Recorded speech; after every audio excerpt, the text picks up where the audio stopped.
Ram Krishna Hari. Before we begin with the next episode of Sant Sopandev Charitra, we offer our namaskars at the feet of Lord Vitthal and all the Varkari saints.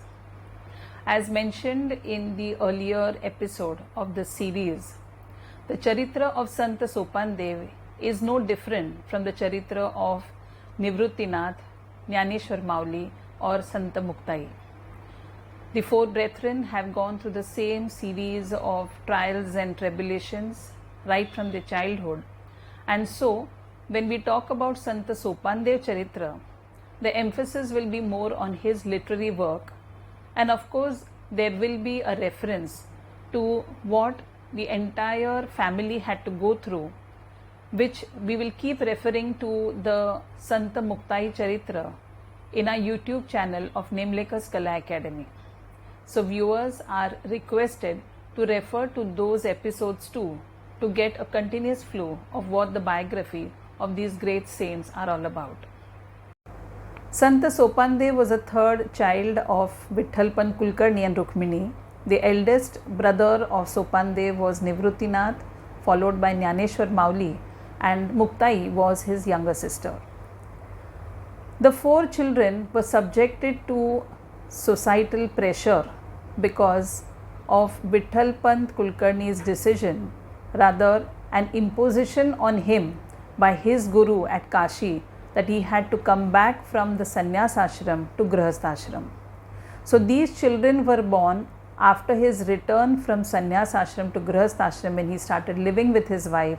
These four children were born, and so society obviously treated them as outcasts because though scriptures had no mention whether it was ethical or not for one to reverse one's ashram, that is from sannyas ashram coming back to grihastha ashram, it was known that the four ashrams that one had to follow had to go in a sequential order, or they could skip one to the third or to the fourth, but one could not come back on the path of the ashram. This all is mentioned in Sant Muktai Charitra in the episodes 1 and 2. And in the episode 3 of Sant Muktai Charitra in our Nemlekar's Kala Academy YouTube channel, we have also mentioned about how Vitthal Pant Kulkarni and Rukmini, along with these four children, went to Trambakeshwar, and how Nivruttinath got initiated by Nath into the Nath Sampradaya. Of course, we will be doing all that in a detailed version when we do the next series on Sant Nivruttinath Charitra. But for the moment, we need to know that it was Nivruttinath who got initiated into the Nath Sampradaya by Nath, and after 3 months when he returns to his family, who had already been of the impression that possibly he's got lost or he is being eaten up by some wild animals, they were pleasantly surprised to see Nivruttinath back into the family.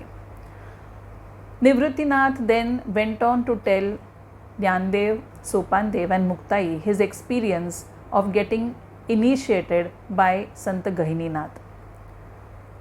So you could see that the children were subjected to a lot of spiritual content right from their childhood. This was all around when Muktai was about 5 years of age and Sopandev was about 7 years of age. Vitthal Pant Kulkarni and Rukmini, to put a long story in a short way, we could say that they were given instructions or orders by the Brahmin Council of Alandi that they had to do Dehanta Prayashchit, that is, they had to submit themselves, surrender themselves to the holy waters of the Triveni Sangam at Prayag.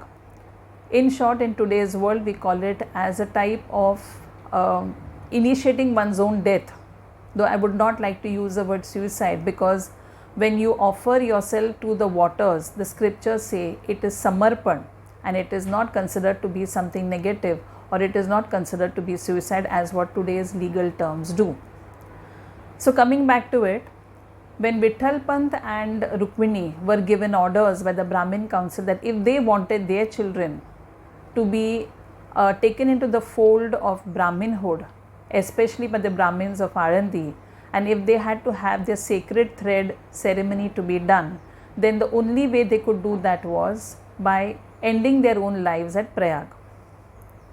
Now, this type of sacrifice was very crude, especially when this couple had 4 small children and already they were facing crunch of food and water, because the society at Arandi, especially the relatives of Vithalpant Kulkarni, also distanced themselves from this family because they felt that he had done a very big sin in coming back from the sannyas ashram, that is from renunciation, back to the householder life, that is grihastha ashram.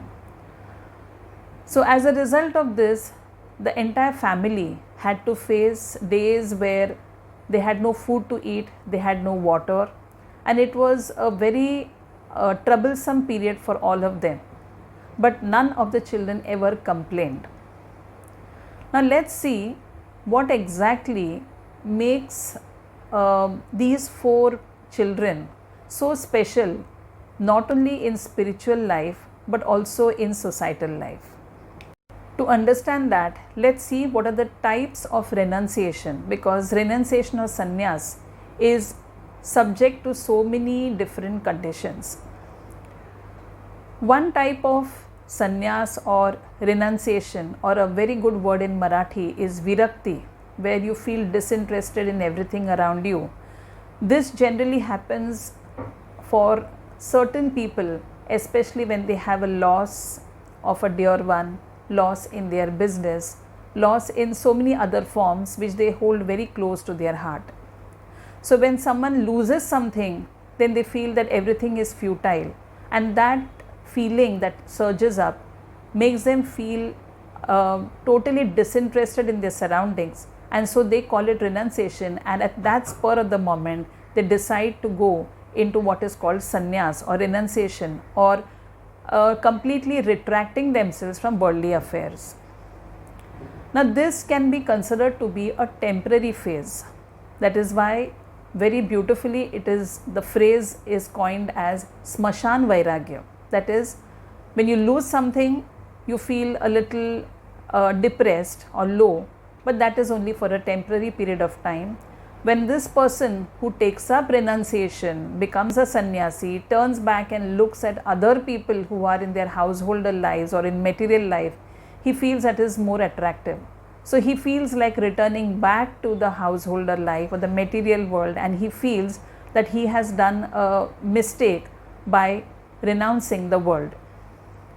The second type of renunciation is that where a person right from his childhood is in a bent of mind that he is not interested in the worldly affairs, he is not interested in the material world, but he has to keep up the duties as a son, as a brother, and so he gets into the householder life, he gets into the worldly affairs, but it's always like he is working there, but his mind is always with full of spiritual quest.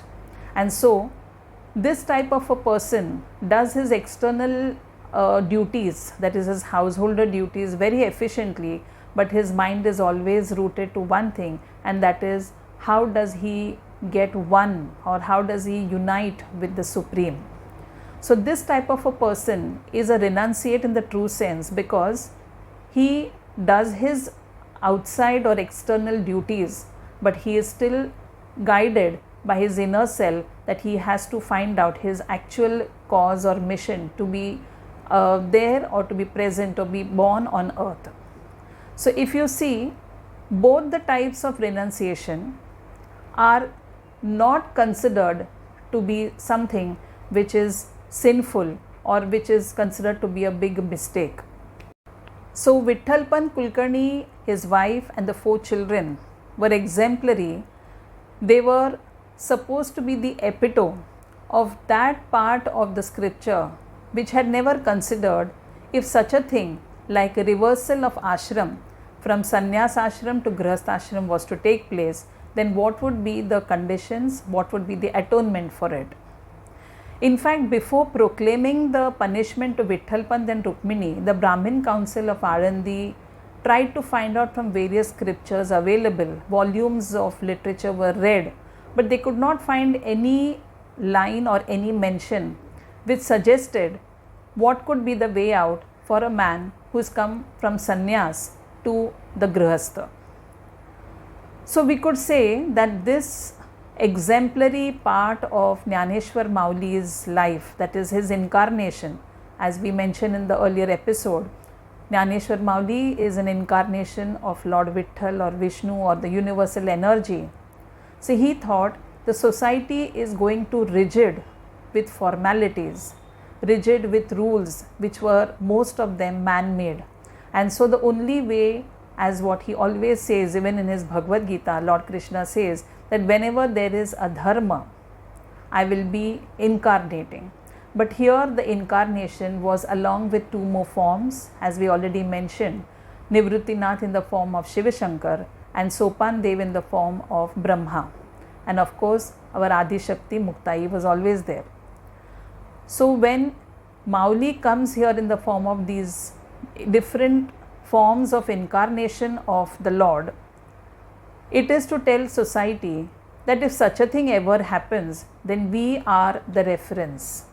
You could take us as a precedent and then give the option to human beings who temporarily want to dissociate from the world and again find it luring enough to come back. There is nothing sinful about it, there is nothing wrong in it. If a man wants to renounce and again come back to the householder life, then we can always refer to Jnaneshwar Mauli and his family as a reference. This was the message that Mauli wanted to give us through this particular incarnation of his. So as we said, Sopandev, who is supposed to be the third child of Vitthal Pant and Rukmini, was a very special child in the sense he would silently absorb the teachings of his elder brothers and he would be very caring and loving towards his younger sister. The day before leaving for their Deha Prayashchit, Rukmini sat with the 4 children, and as we have mentioned this already in the 3rd episode of Muktai Charitra on Nemlekar's Kala Academy YouTube channel, she placed small Muktai on the lap of Nivruttinath and told him that he was now a father and mother to this small child. She also told him that he had a duty towards his younger brothers, and she also told Muktai that though she was the youngest, still she would be like a mother to the other 3, that is the 3 elder brothers. So if you see, she tried to stitch this bond of love and unity among the 4, and that's what the 4 maintained till all the 4 attained Samadhi at various phases of their life. And if you see the sequence of Samadhi, it was Mauli first, then it was Sopandev, then Muktai, and finally Nivruttinath did his duty of seeing that his brethren were given Samadhi with due respect, and then he also takes up Samadhi finally. What exactly is Sopandev's mission? We will see that in the further episodes to come. This episode was about what sannyas ashram is about and how renouncing the world or temporarily dissociating yourself from the material world, and again after that the mind lures you to come back to this material world. There is nothing sinful or wrong. In fact, the scriptures say that there has to be a flexibility in the rules. There has to be some way in which, a provision in which people who have a different bent of mind, they also should be accommodated. One should not look upon them as sinners like the way society did during Vitthal Pant Kulkarni and Rukmini's time. So this is a lesson for us that let each one do what he wants to do. Society is considered to be a certain restraint, has a certain restraint, but only up to a certain limit. Beyond that, each one's individual will is more important than what societal norms or rigid norms are. With this, we end this episode. We will take up the further episode in the next few days to come. Ram Krishna Hari.